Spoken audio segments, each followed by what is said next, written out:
married a psychopath in a cult because a prophet named Shawn Bolz said that God was giving me to him. And my ex literally almost ended up unaliving me. And Bethel knew that he had been giving false words since 2020. And they finally released a statement as to why they didn't say something sooner. The first half of their statement in the last video, so let's continue on because they are about to address the sexual allegations against Shawn.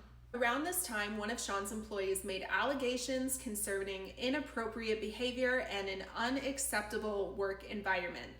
And guys, I've talked to one of the victims of Shawn, and this is the most downplaying it language I have ever heard. Though Shawn was not and is not under our authority, one of our leaders found another impacted former team member and went to Shawn and confronted him on those issues over several difficult conversations and admonished him that this behavior was completely unacceptable and that he should take responsibility. So again, this is a very PR legal language to say that he was not under our authority. Okay, just because he is not under your authority in your house doesn't mean that you shouldn't protect people. You guys, like I said, this is why I thought that it was important to go over the history of Bethel and these circles. They're all so adjacent, guys. They all like promote each other constantly. So it is your responsibility, in my opinion, to warn people if you know that someone is being predatory. That's crazy. Okay. So Shawn indicated to us that the behaviors that had taken place had stopped. So he admitted that they happened because he is saying that they stopped. Though we are not experts, these behaviors seem to fit the descriptions of sexual harassment, to say the least, and a hostile work environment as commonly taught in HR training, and had potential legal ramifications. We recommended that they take action in seeking a remedy through the justice system, such as the labor board or the courts, as there was no movement from Shawn to address the past situations, and we had done what we could with our limited level of knowledge we had at the time. We spoke to his board regarding this area of concern. And I know that Bethel here is acknowledging that there was one or two people that were affected. It was more than that, and it's all going to come out in a bit, but it is not my place to say what happened. But just know that chalking this up to HR training violation of harassment in the workplace, I think that is definitely diminishing it, and for them to act like it is not their place to warn people and say, listen, we did what we could with the limited level of knowledge that we had. You had knowledge because he admitted it to you, because he told you that the behaviors had stopped. So your knowledge was not that limited. They go on to say that Romans 13 teaches us that God has placed civil leaders in place as ministers of God for the kinds of issues his former team member brought to us. Furthermore, their experience was absolutely important and personal, and as such was their story to tell, not ours, and to take action if they desired. This is the general context to which Chris was speaking in the text messages that were posted on social media. So now we finally have definitive confirmation that those text messages that have been floating around are from Chris. And in my opinion, this is just them trying to Bible their way out of it, because they are ignoring other verses that talk about speaking out against false prophets. So they are not going to quote those because those don't fit their narrative.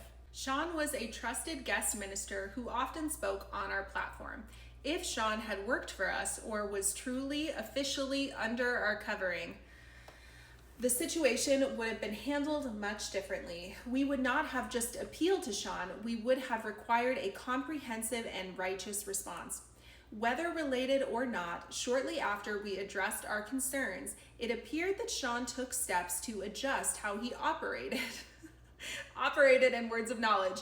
He just recently spoke to some of these changes that he has made, which can be found on his website, which I spoke about this recently. If you go to Shawn's website, he writes that his ministry has created boundaries for his prophetic words. So he is no longer giving words of knowledge. So he is not doing addresses, phone numbers, and all of those like crazy tricks that he used to do.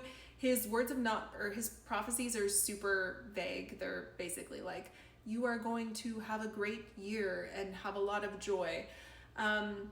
So my question to Bethel and to Shawn would be, so was God all about addresses and phone numbers and now God isn't? Are we telling God what to tell us? Because in my opinion, what Shawn wrote on his website about how he is now operating in the prophetic is essentially an admission of guilt. That he's like, okay, I never did anything wrong, but I'm not doing it anymore. In the absence of clarity about both what really happened with the words of knowledge and having addressed the issues with his former team members and found his response lacking, we made the decision to step back from our ministry connection. This meant, 1, we did not have him ministering to our people or movement or have his materials in our store, though we missed some up until recently. 2, we communicated our concern, confusion, and his denials to other leaders who initially raised concerns about the words of knowledge with us, as well as leaders closely connected to Shawn, and made the evidence available for them to make their own decision. We firmly admonished and warned him, and he responded by making some changes in both of these areas. So before they're saying, we can never really know, and they're kind of trying to play on the doubt that he actually did anything wrong. But here it's saying they firmly warned him, and he responded by making changes in these areas. So the fact that you are still clinging to the shred of argument that, but maybe we're wrong. I don't think so. 4, we made it clear that global leaders were concerned and watching closely. Follow for the next part, and I'm going to read the last part of this insane statement and give my final thoughts.